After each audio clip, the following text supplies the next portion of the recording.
I know a man who carries a corpse on his shoulders.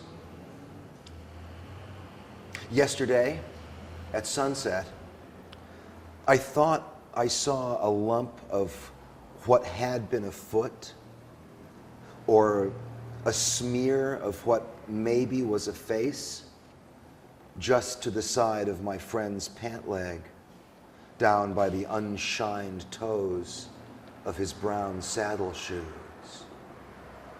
It was the dead gray mortal thing, beautiful and real in some way no one can explain.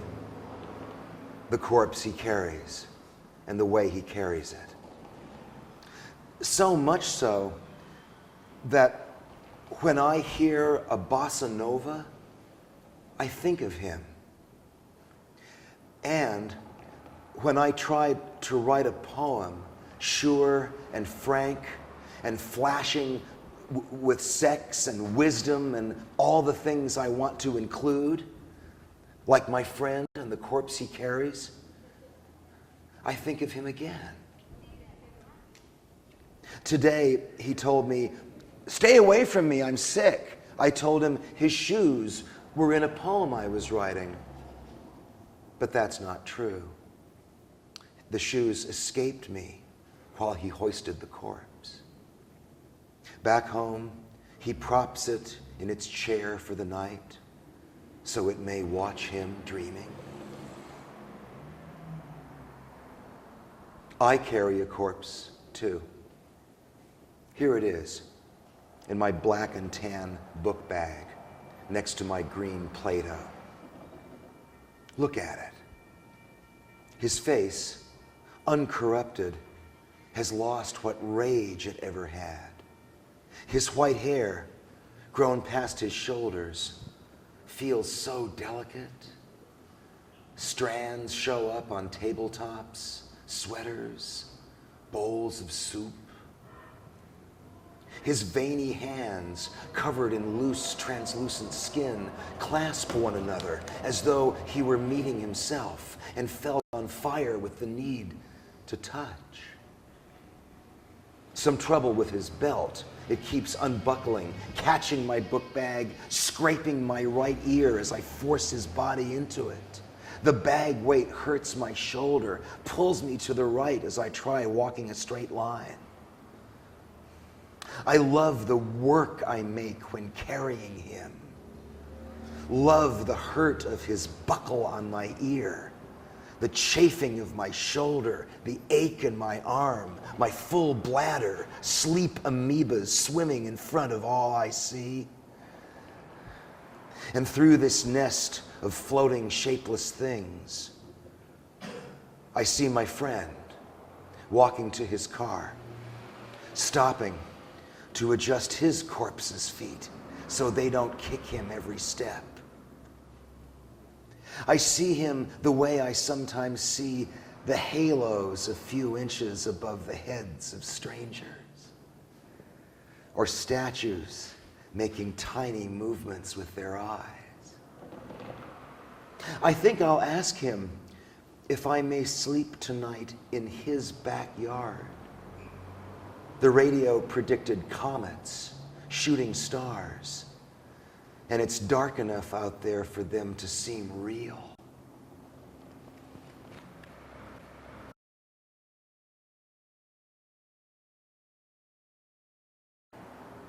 Emily, if that clock would stop its blue and yellow chatter, I would show you blackened pines, not another wooden horse. I would replace myself with a jealous God. Your flat nose has bled like a child in a 19th century painting. From another place, arc after arc of gleaming stars return you to your room, unheeded, full of mischief, and their suffering troubles good men's dreams. Spring sits up in your bed, a puzzled look on her sleepy mouth. Taking her hint, you walk to the stage lip, Do a Charleston boogaloo all your own. Each morning, cacti assault your left hand along with savage, bladed daylight. Real awe scurries by, and your zen goes unheard. It's a feeling of loose impatience, like a fountain on a slope. Full of albino catfish, the river curls up. Emily, you tempt me to dive deeper this evening, to rehoist my mast and sail again. You defined ego as a pink sombrero, at least you're no liar. The picnic table let out a poignant bark. In the throat of the grape was a recipe for a man, a low-carb fling on college-ruled paper. An ancient ship enters the harbor slowly, its harps glowing with narcotic light. May is speaking to December about April, making amazing puns. I learned this first, then corners, then guitars. Emily, I'm as open as a candle flame. No, make that Emily, I'm as open as Los Angeles, where saffron-colored ice cream trucks join our conversations, playing melodies you raised me on.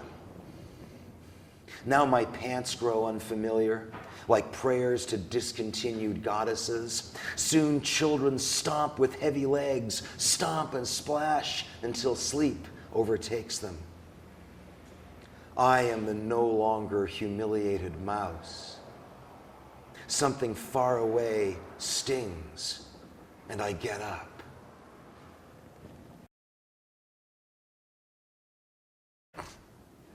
Autumn, a quiet matter of refrigeration and flying horses, tells me what to ask my father in my dream. He is hovering over me, that man whose heavy shoes and hat I tried 12 years to learn to read, whose photograph shines in my bedroom black as the stone on the tomb of the unknown soldier, whose voice returns with the force of 6 whispers. Another day flags an awful wind over shaking lemon trees, rises like bread through ovens the color of winter. Where beasts stand waiting in wordless yards, my father sits, wearing his mask. His body is a scribble on a beach, a blurry panel of muscle and sound. Yes, this is our body, he tells me, counting aloud the pages in his hand. Moving maroon and silver planes around, he keeps my mother inside their tiny house in one black room, where they awaken from nightly dreams of iron gardens.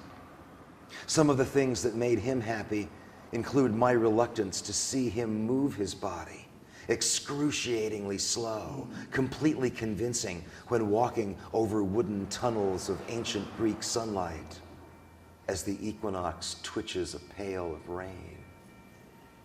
I know he likes to force things till they break, awnings, tomatoes, prawns the size of cats. Compress that meat, he likes to say. Before he speaks, herons dip for fish.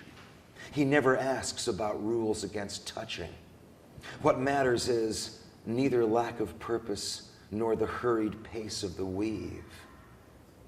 And I am an unbuilt frame, a mutterer, the one in the white plastic bottle always turning past the stone gate, the stone age, the stone birth, the stone imprinted with the first butterfly, and the wisdom of our hands on one another.